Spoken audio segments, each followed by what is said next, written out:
Did ancient Greece invent robots?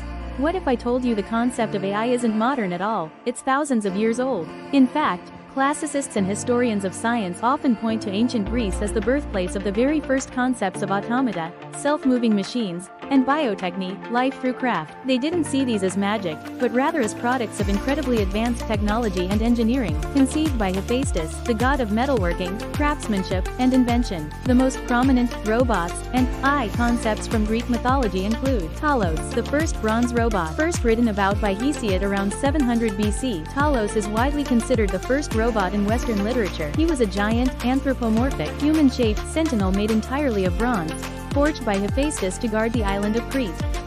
Talos didn't run on food or sleep. Inside his metallic body was a single vein, or conduit running from his neck down to his ankle. This tube carried ichor, the mysterious, golden, life-giving fluid of the immortal gods. The entire system was sealed at his ankle by a single bronze bolt or nail. Programmed for a singular defense directive, patrol the shores of Crete 3 times a day, spot invading ships, and hurl massive boulders to sink them. Because Hephaestus was lame and struggled to walk, he built assistants to help him around the forge. Homer describes them as golden maidens who looked like living young women. They possessed not only physical strength and speech, but also intellect, mind, and divine knowledge. They could anticipate Hephaestus's needs, learn from him, and carry out complex tasks. Similarly, the Celidones were golden statues of women that stood on the lintel of Apollo's temple at Delphi and sang beautifully, like the sirens. In Hephaestus's workshop, there were 23-legged bronze tables, tripods, equipped with golden wheels. They were automated to roll themselves to the feasts of the gods on Mount Olympus, serve food, and then autonomously return to the workshop when the feast was over.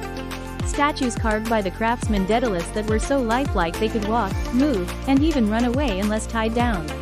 Aristotle explicitly compares them to Hephaestus' tripods as examples of tools that could work without human control. For the ancient Greeks, the threat wasn't a robot uprising with bad intentions. It was an entity executing commands with absolute, unfeeling efficiency, completely lacking phronesis, human moral judgment and wisdom. What if the real danger of AI isn't that it turns evil, but that it follows our rules too blindly?